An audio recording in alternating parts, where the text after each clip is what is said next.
Eu vou falar sobre uma série da Netflix, que nessa série aconteceu uma coisa muito legal, que acontece na vida de muita gente quando quer se comunicar pensando num objetivo e acaba acertando num outro objetivo. Tu tem um objetivo de comunicação e tu não consegue atingir, mas se tu tem uma mente suficientemente aberta, tu aprende com essa tua falha. Freud. Não vou falar sobre o Freud, vou falar sobre a série Freud, tá? Não vou dar spoiler, salvo do primeiro episódio. O Freud que retratam ali da série é o Freud do início da carreira, Freud da hipnose. O Freud da série, ele tá ali no início da carreira, ele é um médico. Tudo que eu vou falar agora tá no primeiro episódio da série Freud e tá assim no início, nos primeiros 15 minutos, eu acredito. Então é um spoiler do início, então relaxa. Quem é spoilerofóbico, relaxa. Eu sou spoilerofóbico, tenho horror a spoiler. Dependendo da pessoa, você vai começar a me falar, eu já fico... Cuidado, não me dê spoiler. Mas eu vou te falar só do início. Então, assim, o Freud está no início da carreira e ele passou pela França, onde estudou, conheceu o Charcot, médico também, se eu não me engano, que estudou, que estava com estudos bem avançados na França sobre hipnose. Inclusive é do Charcot, o tal do toque do Charcot, que inclusive aparece muito na série, lá pelo segundo episódio, aparece as pessoas fazendo toque de Charcot, que é um toque que você dá aqui na região da testa, aqui no início, bem no meio dos olhos. É uma maneira de você colocar a pessoa em transe. Depois de uma indução, você faz o toque de Charcot e diz no momento, dá o comando de dorme, e aí a pessoa dorme. Isso funciona, exige uma técnica, não é todo mundo que entra em transe com o toque de Charcot, e eu não vou falar aqui sobre hipnose. Voltando ao Freud, ele está no início da carreira, estudou com o Charcot, está bem impressionado com a hipnose, está muito louco, assim, a hipnose é o máximo e tal, tá empolgado com aquilo. Claro que ele não fala assim desse jeito, mas ele está super empolgado. O Freud tem cabelo no início da carreira, a gente sempre está acostumado com a imagem do Freud já careca, né? E ele tem muito cabelo, tá? Se tu vai olhar as fotos do Freud jovem, ele tá cabeludo. E aliás, dizem que as pessoas perdem o cabelo por contestar o pai, tá? Não sei se isso é verdade. Pai, desculpa. Tá? Mas aí o Freud, ele tá querendo convencer as pessoas, a classe médica, o mundo intelectual da medicina, de que hipnose é algo muito útil, de que é uma técnica que deve ser levada em consideração para resolver as questões relacionadas à histeria especificamente. Então, ele está se preparando para uma fala na frente de um monte de médicos, professores, acadêmicos, que não levam a sério a hipnose, que acham a hipnose um charlatanismo, que acham que a hipnose é uma pura encenação. Estamos falando no final do século XIX, 1880 e poucos, a série se passa por ali. Se passa na Áustria, no Império Austro-Húngaro, esse é o contexto básico. Então imagine, se hoje muitas pessoas acham que hipnose é charlatanismo, até hoje, com tudo que existe, com o YouTube cheio de vídeos, e tantas provas de uso da hipnose, não só como terapia, mas também como na medicina, tem muita gente que tem medo de hipnose. Então, assim, até hoje existem pessoas que consideram a hipnose algo ruim, ou evil, ou algo de charlatão. Imagine isso no século XIX. É óbvio que a medicina ia ter sérias restrições a isso. Bom, o que acontece? O Freud, apesar disso tudo, ele tinha essa missão que levassem a sério seus estudos. Naquela época, a medicina enxergava as questões da mente como questões exclusivamente relacionadas ao corpo. Então, se a pessoa tinha uma histeria, se considerava que a pessoa estava com um problema em certa região do cérebro. E a hipnose era uma maneira de resolver o problema da histeria, independentemente do corpo. Então, assim, o Freud estava propondo uma coisa muito transgressora. Só que o Freud está apaixonado ali pela hipnose, hipnose. E eu gostei muito desse início do Freud na série, porque quando eu descobri a hipnose, eu fiquei assim, ele está empolgadíssimo com a hipnose. E todo mundo que começa a estudar hipnose, faz um curso de hipnose, fica fascinado nesse início. Hipnose é um tesão, gente, porque tu começa a descobrir coisas assim, ver fenômenos físicos produzidos pela mente que te impressionam, né? Eu me lembro a primeira vez que eu fiz hipnose, que eu presenciei uma sessão de hipnose na minha frente, foi num curso de PNL, num practitioner em PNL, que o professor lá, o Nelson Spritzer, em Porto Alegre, fez uma sessão de hipnose, foi lá em 2011, 2012, e que eu fiquei louco com aquilo ali. E a partir daí eu disse para mim mesmo, eu preciso estudar esse negócio. E eu imagino Freud na época com o Charcot passando por algo parecido, ficando louco. Só que assim, ele quer provar que a hipnose existe, ele ficou 1 ano estudando com o Charcot, mas ele não consegue hipnotizar. Esse é o problema. Então como é que ele vai provar para a classe médica que ele quer estudar hipnose sem conseguir hipnotizar, sem conseguir demonstrar que o negócio é bom? E não dá para pegar e fazer um vídeo de WhatsApp mostrando o Charcot fazer, porque não tem vídeo de WhatsApp, não tem o que fazer. E ninguém acredita nesse negócio. O que o Freud faz? O Freud, ele diz assim, então já sei o que eu vou fazer para mostrar para esses médicos chato que hipnose é legal, e que eu quero estudar hipnose, e que eu quero ir lá no hospital psiquiátrico poder fazer os estudos que eu quero de hipnose, eu vou fazer uma demonstração de hipnose para eles. Mas eu não sei hipnotizar. Então o que eu vou fazer? Vou fazer uma encenação. E vou dizer que é hipnose. Então ele pega a empregada dele e ele ensaia com ela. E ele ensaia muitas e muitas vezes. Na série ele fala ali que ele ensaiou 50, 70 vezes. E no ensaio da hipnose, né, ele pedia para ela fechar os olhos, ele usava na época o pêndulo, né, você pega a famosa imagem, né, do pêndulo. Alles andere verschwindet.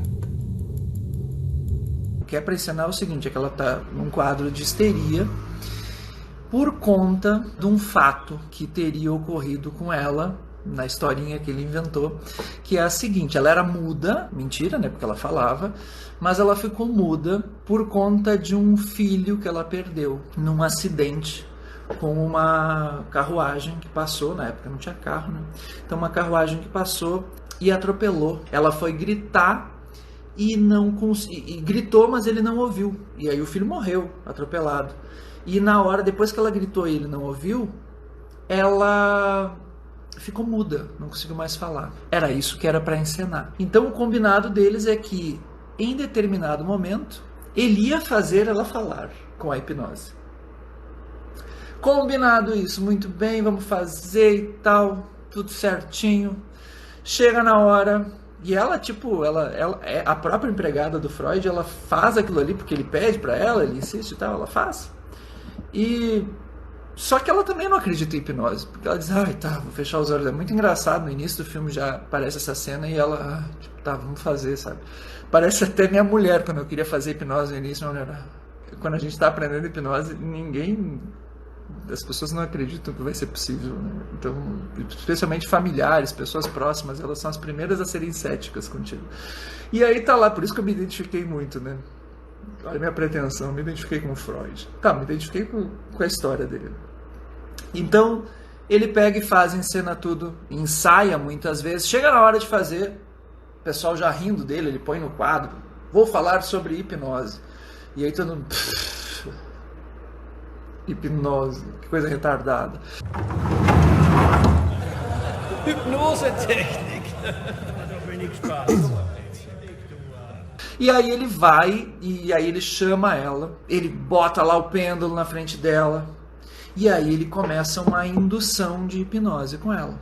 Que ela entra em transe fake, ela fecha os olhos. Veja bem, antes era uma situação de ensaio, só ela e ele. Ela fez isso 50, 60, 70 vezes. E agora chegou o momento dela fazer. Só que agora é na frente de um monte de médicos. O que ela tem que fazer? Ela tem que fingir que ela é muda, e aí daqui a pouco ela vai gritar. E aí nesse momento ela voltaria a falar na encenação dele. E esse é o lance. Só que o que acontece? Ela acaba não gritando na hora. Ela não grita, ela não consegue fazer nada. Ela fica muda, de verdade. Só depois é que ela vai falar, depois que ela sai dali. Aí os médicos ridicularizam eles. Era isso que tu chama da solução para a histeria? Que coisa ridícula. Oh, isso tudo é muito ridículo. Hipnose é ridículo. Hipnose é ridículo. E ele fica desmoralizado. E ele vai falar com ela. Ele diz, pô, mas o que aconteceu? Ela diz que ela não conseguiu falar. E ali ele entende que ela entrou em transe. Ela entrou em transe ali na frente de todos os médicos. Ou seja, Freud não sabia hipnotizar. Agora eu vou falar sobre o objetivo da comunicação. O objetivo do Freud, na frente de todo mundo, não era hipnotizar ela, mas ele acabou hipnotizando. O objetivo dele era convencer os médicos de que hipnose era uma coisa real. Então ele estava trabalhando com um discurso para convencer, mas o que ele acabou fazendo foi uma comunicação que gerou hipnose. Só que na hora, ele ficou frustrado, porque ele não conseguiu atender o seu objetivo e ele nem tinha percebido que ele tinha conseguido fazer hipnose. Primeiro, eu vou te explicar por que ele gerou hipnose nela. Ele mesmo descobre isso quando ele vai falar com ela. Acontecem duas coisas que ele não contava. Aliás, três coisas. Porque ele estava aprendendo a fazer hipnose. Então, é óbvio que ele não tinha como saber isso. Primeira coisa, ele, durante a sessão, ela está na presença, nessa sessão fake, ela está na presença de muitos médicos. Ela ficou ansiosa na frente de uma gama de pessoas de muita autoridade. Você imagina, se médico tem autoridade hoje, médico tem muita autoridade, né? Basta aparecer uma pessoa de branco na tua frente com um estetoscópiozinho, tu já fica, ele é médico. Ele tem algo a dizer sobre você, mas é a época agora de coronavírus, né? Então imagina naquela época, médico tinha muito mais autoridade ainda. Eram deuses, tá? Então ela já está com o senso crítico rebaixado. O senso crítico é como se fosse um guardião da tua consciência, que evita que tu entre em transe, que o teu inconsciente fica aberto. Na hipnose, tu tem uma abertura do teu inconsciente para o hipnoterapeuta entrar lá dentro. Então, quando tu está na frente de uma autoridade, de um grupo de autoridade, como no caso ali da cena do filme, um número grande de autoridades médicas, ela já está com o senso crítico rebaixado, ou seja, ela já está mais aberta para que a hipnose aconteça de verdade. Sabe, quando tu fica meio assim, nervoso, estressado, preocupado, tu está mais aberto à hipnose. Primeiro fator que o Freud não tinha contado quando ele ensaiou com ela. Segundo, quando tu encena, quando tu finge que está sendo hipnotizado, muitas vezes há uma tendência de tu entrar em transe. Inclusive, uma das maneiras de a gente colocar a pessoa em transe quando ela não acredita é dizer para ela fingir que tá. Vamos só fingir que vão fazer hipnose. E isso coloca muitas vezes a pessoa em transe. Tu imagina tu fingir durante muitas vezes. E todas as vezes que ela fingia com ele, ela imaginava o que ele dizia que era para imaginar. Toda a cena do filmezinho passando dela com o filho e tal. Não existe essa cena, ela não viveu. Mas o fato dela imaginar tantas vezes faz com que a imaginação dela já vá para aquele lugar e consiga vivenciar aquilo. Somado isso, a autoridade daqueles médicos todos na frente dela, o fato dela estar no estado emocional mais estressado, mais ansioso, mais nervoso, faz com que, na hora, ela, de tanto fingir ser hipnotizada, que ela entre em transe. Então a imaginação dela está preparada para isso. E somado a isso ainda teve um terceiro fator, que foi que na hora o estímulo visual do pêndulo para ela nunca foi um grande estímulo para entrar em transe. Aliás, para muitas pessoas não é um grande estímulo. O Freud ele só usava esse estímulo visual e na hora ele acaba tocando na perna dela. E aí ele criou nesse momento, sem querer, um estímulo sinestésico através do toque. E isso ajudou ela a entrar em transe. Tá, tudo isso para falar da hipnose do Freud e deu certo sem querer. E agora eu volto para os objetivos da comunicação. O que aconteceu então?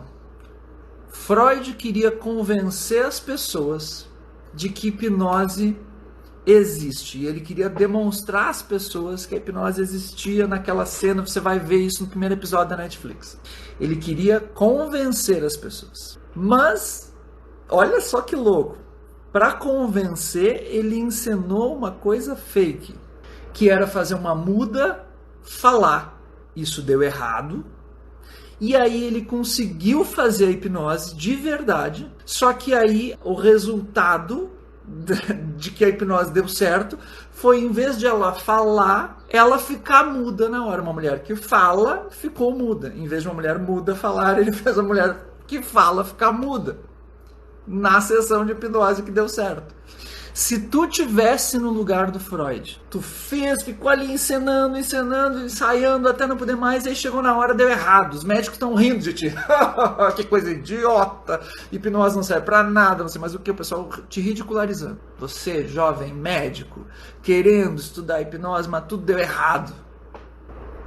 A grande maioria das pessoas, quando se frustra no momento de comunicação, que tu ensaiou muito, que tu se preparou muito, geralmente, em vez de se frustrar, se decepciona. Fica decepcionado. A decepção, ela é como se fosse uma barreira que tu vê na tua frente e que torna a situação intransponível. E é o que acontece com muita gente, é que não quer mais nem pensar no assunto. Ah, eu desisto, essa porcaria deu tudo errado, essa mulher também que eu peguei para fazer o negócio na frente dos outros também, sem vergonha, me sacaneou, vou demitir essa mulher. Desiste.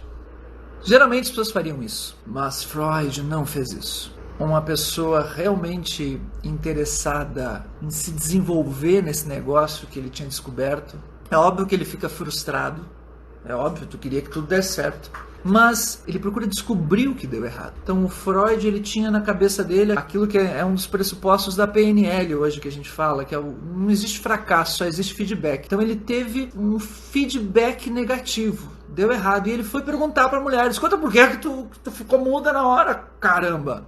E a mulher fala que ela ficou muda porque ela não conseguiu falar. E aí ele se dá conta disso tudo que eu falei para vocês. Ele disse, claro, a gente ensinou isso 50, 60, 70 vezes e você entrou em transe, você estava hipnotizada. E aí ele fica louco, ele diz, nossa, então é possível, através da hipnose, se inserir memórias falsas. E de fato, é possível.